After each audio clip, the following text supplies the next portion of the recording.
gain to down to the 30, between the 33 and the 32-yard line. Well, we'll just go ahead and play like it's significant, but that is 300 yards rushing on the ground for Thomasville right now.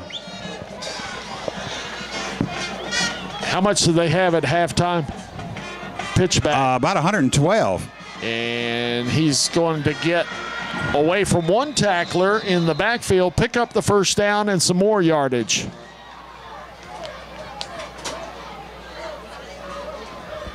They have just been really wearing out Pelham here in the second half. I think the fatigue factor is set in. Thomasville bringing in some younger players, but they're fresh, got fresh feet, and Pelham's guys are just really, really tired.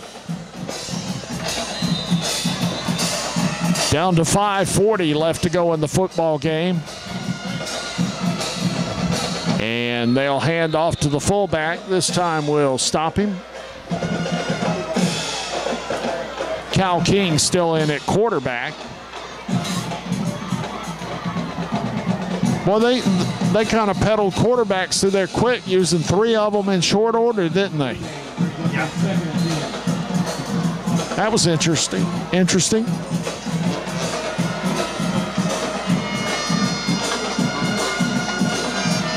And I think they may have changed again.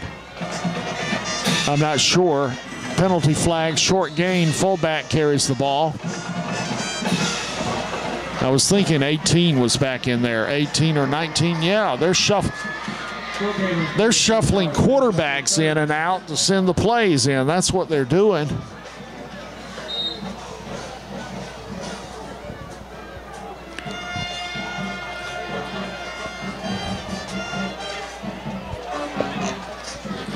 King is back in there. And will hand off to his running back, coming to the near side. Penalty flag comes out behind him. I think we're going to have a hold. I think somebody in the crowd actually called it before the official threw the flag. And hold is the call against Thomasville.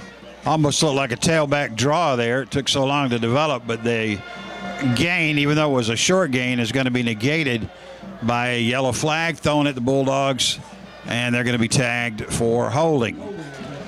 So that'll set the line of scrimmage back on the other side of the 30-yard line out to about the 33. You know, even with a bunch of young guys, I don't believe I've ever seen this before. Peyton Dixon is back in. They are now rotating, you know, where usually somebody will send wide receivers in or running backs in. But not usually quarterbacks. Wide receivers, or the quarterback goes over close enough to get the play. But they're actually sending in a new quarterback each time. Never seen that before.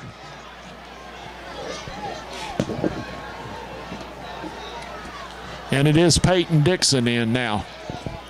All right, explain to me why, after the penalty, they moved the ball back. I missed that one. 4th down, they declined it. Okay. Yeah. Quarterback keeper, you're going to be close. Maybe should have taken the penalty. Yeah, should have taken it.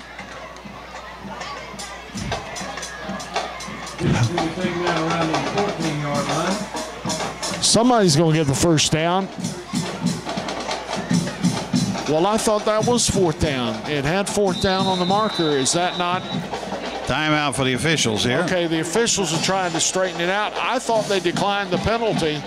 Yeah, I did too. No, they're going to measure. That's what it is. Okay. Yeah, they declined the 10-yard penalty, which gave them 4th down and about 8. They got close to it. In fact, they did get it.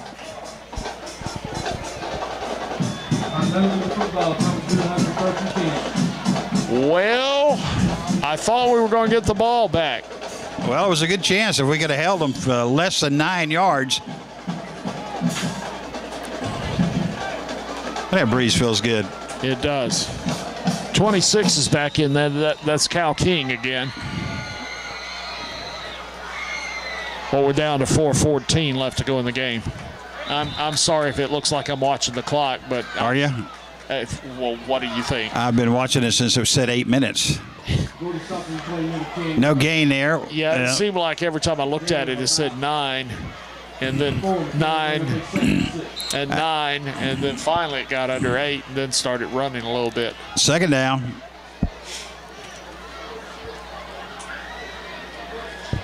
I'm just keeping up with Thomasville quarterbacks. Peyton Dixon back in there. He's a sophomore. I think they got a senior, sophomore, and they're going to score a touchdown. Stop me if you've heard this one before tonight. Thomasville on the board with 6 more with 3:36 left to go. 3:36 left to go in the football game. You got that down right, 3:36? Okay. When you go to recap this scoring tonight, I wanted you to be able to tell the exact time the score took place. Got a different kicker this time. How come I don't believe you?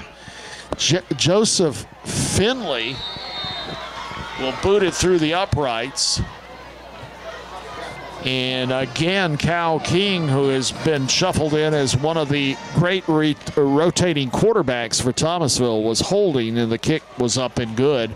And it's 47-7 Thomasville, 3:36 left to go.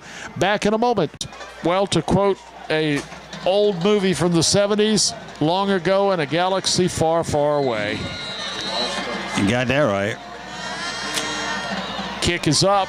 Another short diagonal kick. Fumble? And is fumbled by the Pelham Hornets, and falling on it. Let's see. Did we come up yeah, with we got it. We got it back. Lucky. Pelham has it.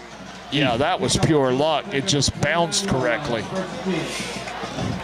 Well, I think the fatigue factor set in sometime in the late third quarter. Well, it's beyond fatigue. I mean, you can tell, unfortunately, and I really hate to see that, but they've taken a beat down here. And, you know, we've got a new coach, new attitude, trying to change the program around, but it's not going to be an overnight change. No. I mean, there has been some tough seasons in Pelham, and this may be another one, but this is probably not an indication of how Pelham is going to do the rest of the season. I mean, Thomasville just isn't nearly as bad as we thought they might be coming into tonight. Quarterback keeper for the Pelham Hornets, and Godwin is going to move it into Thomasville territory down to the 35-yard line. Gain of about 45 on the play. Took the snap, rolled to his left a little bit, cocked the ball like he was going to throw it. Next thing you know, he tucks it in, and he's downfield 45 yards. First and 10 for the Hornets now at the 25-yard line of the Bulldogs, but it's all over but the obituaries. That was a great run by Cody Godwin. But the road, as we mentioned, is going to be just as tough or tougher next week, because Brooks County in Quitman is going to really be a tough game for the Pelham Hornets. But you can learn a lot from your team, and there he is. These kind of beat downs. I thought we should have got. I guess that was incidental contact. Yeah. Obviously, Clifford Stewart, the intended receiver, got hung up there by the defender, but after I thought about it, I started to say I thought that would be pass interference, but after I really, truly decided to try to look at it just honestly impartial and not as a Hornet homer, it was incidental contact, even though the crowd... They didn't like it at all. They didn't like it at all. That's true. Second down play coming up. Back to pass. Completes a little slant. And it's going to be Brian Warren, a senior for the Pelham Hornets, on the receiving end of that. Let me check that. Is that an 8 or a 6? I believe it's a 6. Brian Warren is number 6. Yeah, it's Brian Warren. He's not Trevon White. Trevon White's a little taller and has caught some good passes here tonight. So it's going to be a first down for the Pelham Hornets. Godwin directly under center. Back to pass, looking for the end zone, and will not get it. No, hit the receiver and the defender right at the corner of the end zone and went out of bounds, so it'll be an incompletion. That was Trevon White, the intended receiver that time for the Pelham Hornets. Clock will stop with 2:42 left to go in tonight's contest. In our game of the week, we're going to be traveling up to Albany as we'll follow the Westwood Wildcats as they are 2-0, and they'll be taking on the Sherwood Christian Academy Eagles.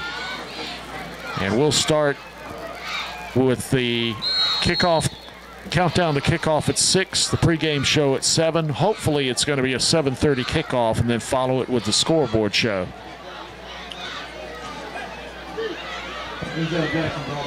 Well, Jerry, look at it this way. You'll get to see some beautiful facilities, some brand new expanded facilities paid for by movie money.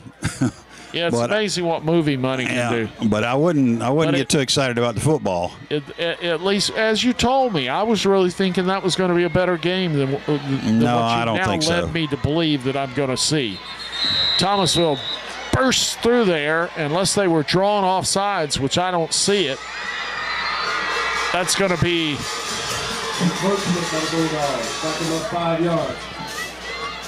so it is offsides called against the Bulldogs. And I guess technically, since they were actually looking at, I don't know. No, they were more than it. Never mind. I was going to say since they were less than 10 yards away from the goal, it was half the distance to the goal, but they actually were more than 10 yards out. So it was a full 5-yard penalty. So the Pelham Hornets will score. Minute 44 left to go. And I don't know for sure, but I thought I might have, I guess I was wrong. I thought I saw him signal go for 2, but they're not going to. Attempting the kick for the Pelham Hornets, number 25, Eric Avels.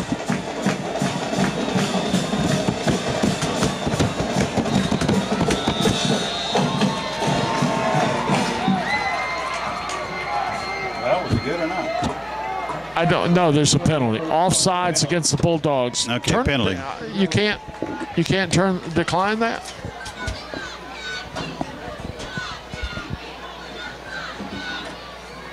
Okay, the kick I thought was good, and offsides is being called against Thomasville, and they're going to make us re-rack it and kick it again. Half the distance to the goal, they'll line it up and kick it again. I thought Sherwood might go for 2 once you get that penalty. A lot of teams will do that. No, that looked good. It wasn't particularly pretty, but it's through there and it counts. 47-14 the score. Timeout on the field. Back in a moment. The team that who played them when you saw it? It's onside. Oh, Albany High played them back in '68. Yeah. And they had a real good team, believe it or not. Albany or Thomasville? Thomasville. Albany wasn't bad. They had good teams back then. You know, I thought it was touched by Thomasville. The ball goes out of bounds, and they're going to penalize for the kick going out of bounds, but I thought it was touched. You mean it went through all those players, kick? You got an onside kick that bounces and bounces, and everybody's running after it, and nobody touched it? Don't really matter anyway. It went 10 yards. They don't have to touch it. Well, I understand that, but it didn't go out of bounds and draw a penalty flag either. Does it really matter in the course of things right now? To me, I want to get it right. It's the principle of the thing. If a player touches it and the receiving team touches it and then it goes out of bounds, they can't throw a flag and say they kicked it out of bounds. That's true.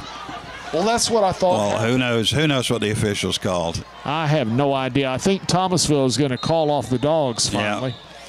Actually, in defense of them, I don't mean to sound like they didn't. They rotated those quarterbacks. They played every quarterback they had, and I think they even picked out some that weren't quarterbacks on the roster and rotated them through. So, you know, in reality, they called off the Dogs a long time ago, so I don't mean.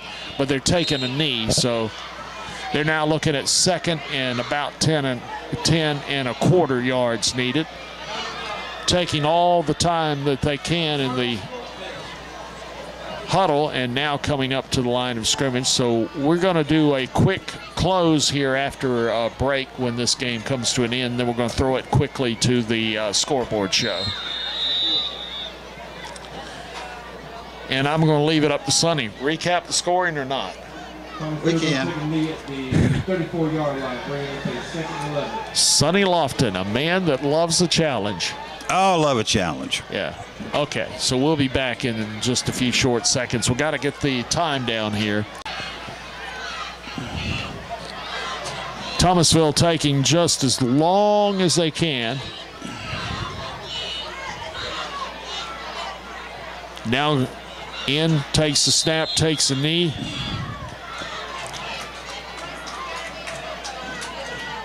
They miscount it, they're going to have to punt. Just kidding. All right.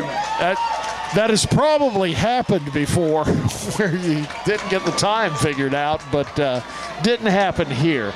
The clock is going to come to an end, and that's going to be your final score. Thomasville 47 and Pelham 14.